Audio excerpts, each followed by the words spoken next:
Hello and welcome to my video review on Transformers, Armada, Sideswipe, and Nightbeat. Now here they are. First, we'll take a quick look at his Minicon. He is just a little gray dude, a little motorcycle, and has this giant exhaust pipe, which is a little oversized, but it looks nice nevertheless.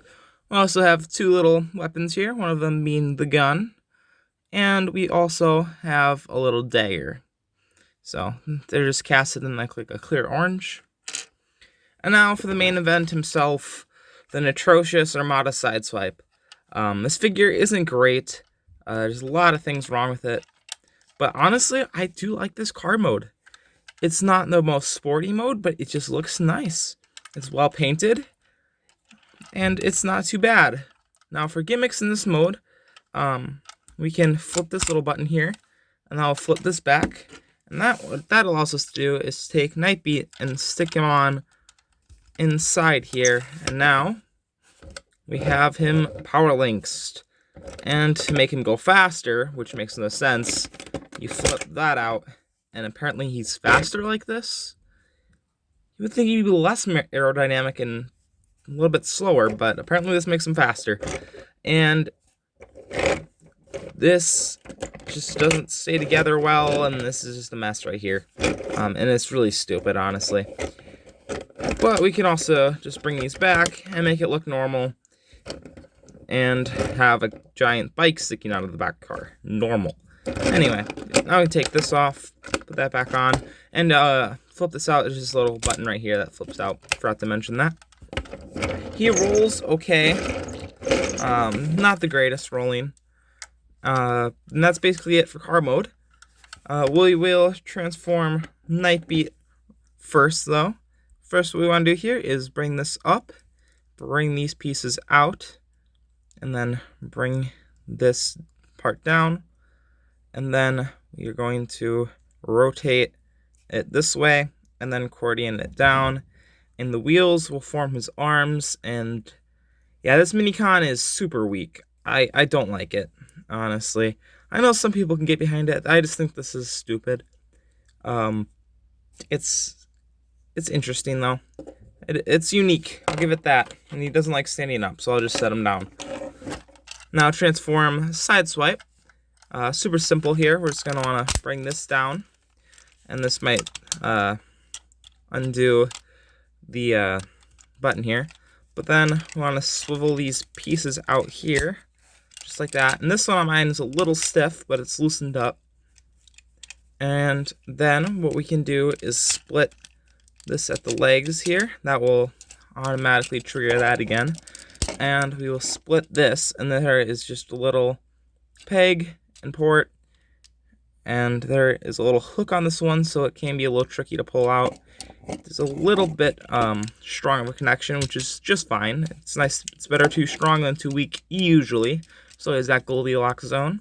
And we can combine or style these legs out. And we can flip down these little toes. And that's it for his legs, which look okay until you see this giant piece of clear plastic jutting out from the side. There's nothing you can do about that. It would have been cool if they would have put another hinge where you could like fold it or like swivel it around and like collapse it on the back there. But no, we're just going to have these flaring out just like that.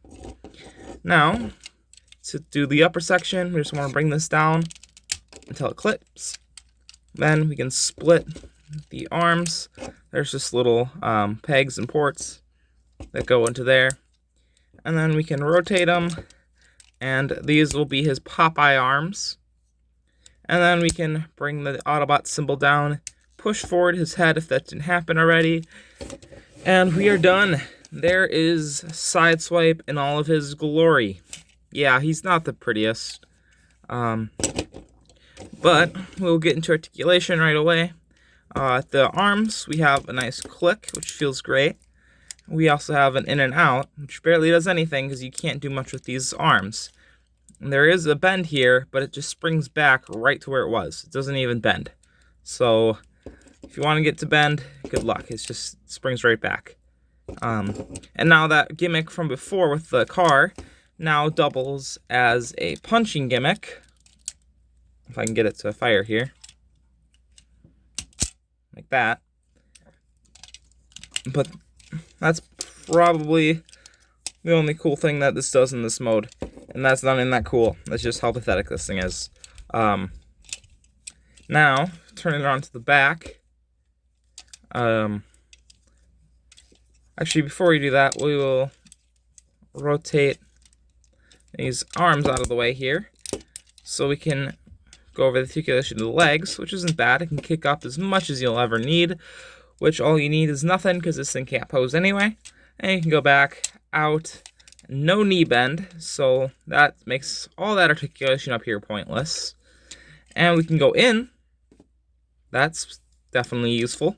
And we have nothing else. That's why I almost didn't cover it, because it's very forgettable. Now, for the coolest thing ever, we can transform him back into his vehicle here, his little bike, and we can put this in, and it can move his arm up and down, and now he is punching. Wow, look at that, so cool. That's something. Now, of course, as I showed you earlier, he does have weapons, and you can put them in, although it just makes them look a little bit better or worse. I don't know. It just makes them look different. It doesn't even look like their guns. They're too small, and it's just more pretend than anything. But there he is in his glory. Now, my final thoughts on this guy. Is he worth picking up? No, unless you want to collect all of the Armada figures like I'm doing, and he's part of them. And his Minicon, still probably the redeeming factor of him, and I don't really like him that much. And honestly, this figure, I would not recommend picking up for anything over $30. Even $25 for that matter. I probably overpaid for him. He's not that great of a figure, but at least he's got some charm to him. But anyway, that's been it for my video review. See you guys later. Peace out.